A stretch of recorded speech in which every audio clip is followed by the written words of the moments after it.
আমার ইকরার শেষ মুখটা আপনারা আমাকে দেখতে দেন নাই। যেটা কইলো রাখি আমরা বিলে দেখতাম দিই না হ্যাঁ ইকরার মুখটা। তুই এক কাজ কর, তুই ইকরার মুখ থেকে কি হইব, তুই যেটা নেপাল লয়ে গেছিস না শুটিং করতে, এটার উল্টায় পাল্টায় দেখ, পেলে তুই তো আছে আর কোনটা দরকার নাই।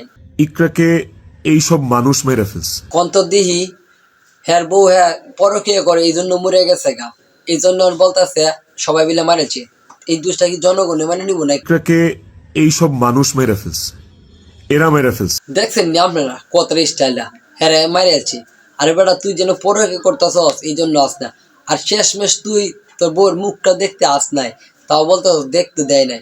ও তুই আইতে গেলে গিয়ে তোর তো হেন দেহার মতো নেপালে লুয়ে গেছস, এই লেগে তোর দরকার নাই। এটা তুমি ধরেই ফেলেছো। দেখেন ইকরা মারা গেছে, ইকরা একা মারা যায়নি, ইকরার সাথে আমাকে নিয়ে গেছে। আমি উমেদে নিল ভাই দেখলাম না তো, আপনার কি আবার নিউ ওঠে নাকি? আচ্ছা দেহি তো পরে কি তখন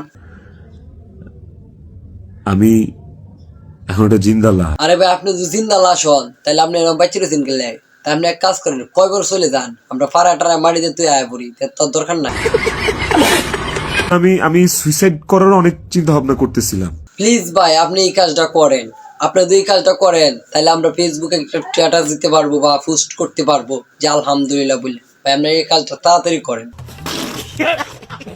দেন তো কি মোহাম্মতের ভালোবাসা আছি, এই ভালোবাসা তুই আরেকটা মেয়ের দ্বারা গেছস, এই ভালোবাসা মাইনে নিতে পারে নাই দেখে নিজে আত্মহত্যা করছে যায় আলবির ওয়াই। রিসেন্টলি আলবি এটা স্বীকার করছে ইকরার কাছে যে আমি তোমার প্রতি আমার ফিলিংস নাই, আমার সাথে তিথির রিলেশন আছে। তো অনেকেরই মনে প্রশ্ন থাকে যে পরকীয়া করলো কার সাথে? তিথির সাথে। ও তো একটা চুটুপত্রার অভিনেত্রী হইয়া আরেক অভিনেত্রী লইয়া পরকীয়া কইরা লয়ে গেছে নেপাল, এর লাগে এখন ইকরান দে সুইসাইড করে ফেলছে। এই আলবির ওয়াইফ স্বর্ণ হাতে বাড়ি থেকে পালায় আইছিল, তখন আলবির কোনো কিছু ছিল না, এখন আলবির অনেক কিছু হয়েছে, কিন্তু এই আলবি এখন মূল্যায়ন করলো না এই ইকরাকে। আলবির অনেক কিছু হয়েছে, মোটামুটি ভালো সেলিব্রিটি হয়েছে, এখন আর পুরান বউ ভাল লাগে না, এখন নতুন বউয়ের জন্য খুঁজতে আছে, এই জন্য পরকীয়ার মাঝে লিপ্ত হয়েছে। একা আলবির দোষ দিলেও হবে না, এই নায়িকারও কিছু দোষ আছে, দোষ না থাকলে এরা তো লুচি হইতো কেমনে? এক বাচ্চার বাপ, তাকে নিয়ে পরকীয়া করার দরকার ছিল? কোনো দরকার ছিল না, তুই তো এত বেটার পাইতি না হলে। হ্যাঁ একটা বাচ্চা আছে, বউ আছে, এই সংসার তুই কেন হ্যাকে তোর সংসারে নিতে চাইলি? বুঝলাম না। হ্যার তো একটা জীবন ছিল, হ্যার তো বউটা থেকে স্বর্ণ হাতে হ্যার পাশে, তুই এটা কি ভাবলি না একবারও? কি মানুষ রে বাবা।